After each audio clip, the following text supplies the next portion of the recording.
افطار پارٹی ہو، مہمانوں کی آمد اور افطاری سموسوں کے بغیر اچھی نہیں لگتی، کیونکہ یہ ہوتے ہی اتنے مزیدار، کرسپی اتنے ہوتے ہیں کہ کھاتے کھاتے دل نہیں بھرتا۔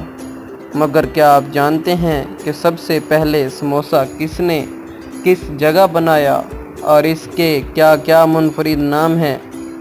تو چلیں آج بتاتے ہیں آپ کو سموسوں کی تاریخ۔ ایران میں سب سے پہلے سموسے بنائے جاتے تھے۔ اس کے بارے میں فارس کی مشہور مورخ ابو الفضل بہقی نے پہلی بار 11ویں صدی میں اپنی کتاب تاریخ بہقی میں سموسوں کا ذکر کیا۔ آئین اکبری میں سموسوں کو سمبوسا کے نام سے پکارا گیا۔ ابتدا میں برِ صغیر میں ابن بطوطہ اور محمد بن تغلق سموسوں کو کھاتے تھے۔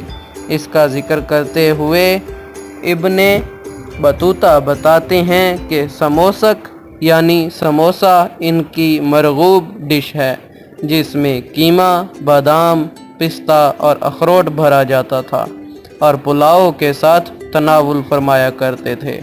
بنگلہ دیش میں چھوٹے اور فلیٹ سموسے نما ہوتے ہیں جن کو سموچا کہا جاتا ہے۔ اس میں پیاز کا استعمال زیادہ ہوتا ہے۔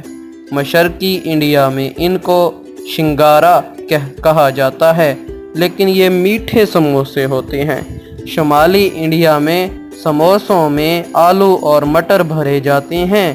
پاکستان میں کاغذی سموسے، قیمے والے سموسے، آلو والے سموسے کھائے جاتے ہیں۔